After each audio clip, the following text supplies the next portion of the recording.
Alam nating lahat na ang pangalan ay higit pa sa isang salita. Ito ay may dalang kahulugan, kwento at minsan maging isang propesiya para sa hinaharap ng isang tao.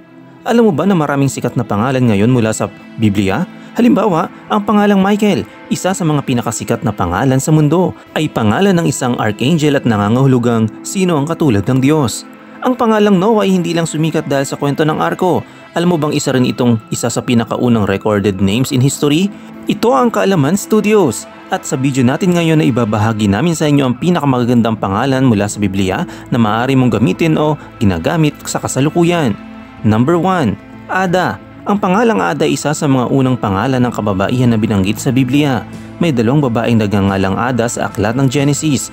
Ang una ay asawa ni Lamech at ina ni Habal at Jubal. Ang pangalawa ay isa sa mga asawa ni Esau. Ang ibig sabihin ng Ada ay maganda o kaaya-aya na naglalarawan sa isang babaeng may likas na kagandahan hindi lamang sa panlabas kundi pati sa kalooban. Number 2. Apia.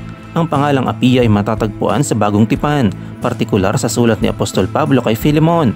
Pinaniniwalaang si Apia ay isa sa mga mananampalataya sa Colosas at maaring asawa ni Filemon.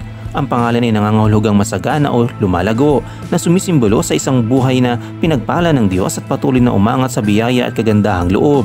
Atara.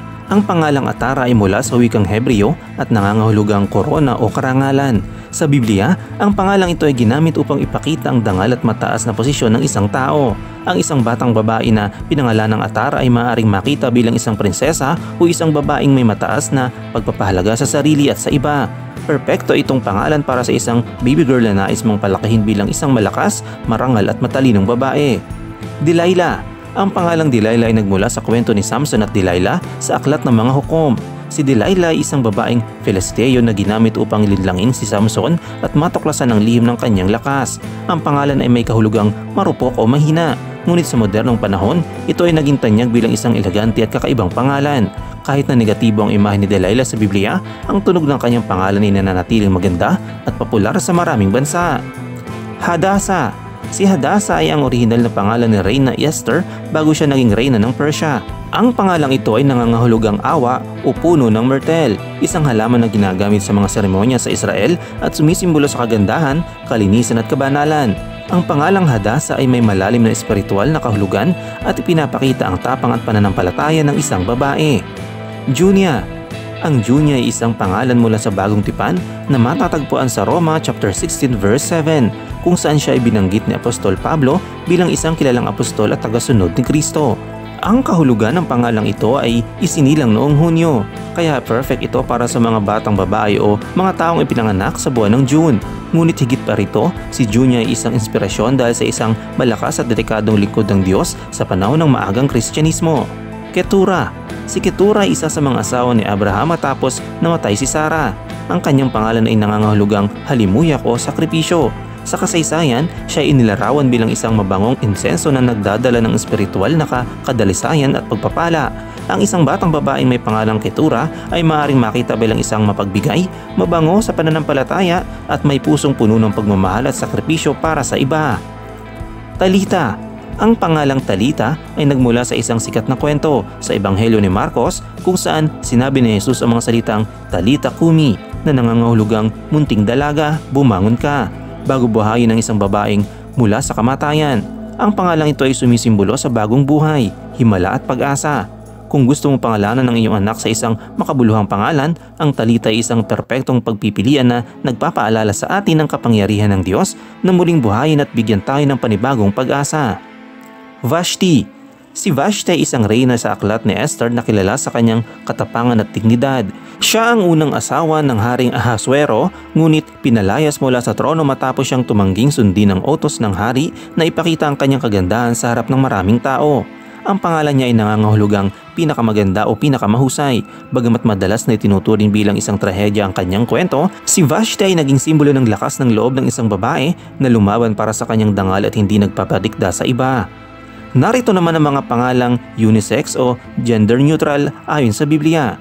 Abiya. Ang pangalang Abiya ay isang unisex na pangalan na maaaring ibigay sa parehong lalaki at babae.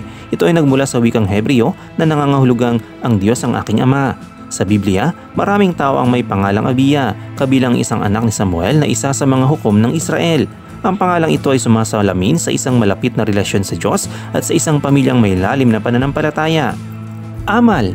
Ang Amal ay isang magandang pangalan na may pinagmulan sa parehong Hebreo at Arabic.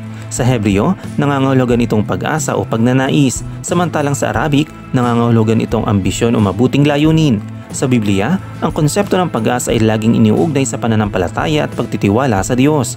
Dahil ito ay isang gender-neutral name, maaaring gamitin ito para sa isang batang may matayog na pangarap at inspirasyon sa buhay.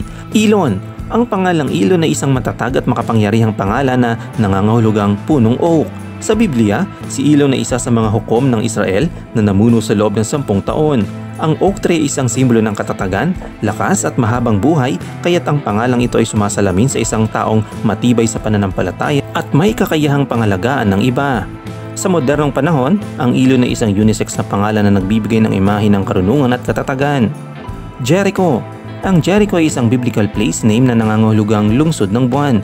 Ito ay isang sinaunang lungsod sa Israel na kilala sa kwento ng pagbagsak ng mga pader nito nang umikot dito ang mga Israelita at hinipan ng kanilang trompeta bilang utos ng Diyos. Ang pangalan ng Jericho ay maaaring iugnay sa katatagan at pananampalataya dahil sa pagbagsak ng pader nito ay sumisimbolo sa kapangyarihan ng Diyos sa buhay ng tao. Sela. Ang Sela ay isang misteryosong salitang matatagpuan sa aklat ng mga awit. Bagamat hindi ganap na malinaw ang kahulugan nito, pinaniniwalaan ng mga scholar na ito ay nangangahulugang magpuri o huminto para magnilay-nilay. Sa bawat paglitaw nito sa Biblia, tila ito ay isang paalaala upang humintong pag-isipan ang salita ng Diyos at bigyang pansin ang kanyang mensahe. Dahil sa kahulugan nitong pagpapasalamat, pagsamba at pagninilay, ang Sela ay isang magandang pangalan para sa isang bata na nais mong lumaking mapagkumbaba, mapanalangin at puno ng pagmumuni-muni sa kanyang pananampalataya. Maaari rin itong gamitin bilang isang gender-neutral name na nagbibigay ng espiritual na kahulugan sa pangalan ng isang bata. Ang bawat isa sa mga pangalang ito ay may kakaibang kwento at kahulugan na nagmula sa Biblia. Maaari mong piliin ang isa sa depende sa iyong mga paniniwala, kagustuhan o inspirasyon mula sa mga taong ginamit ang mga pangalang ito noon. Ano ang masasabi mo sa pangalang ito?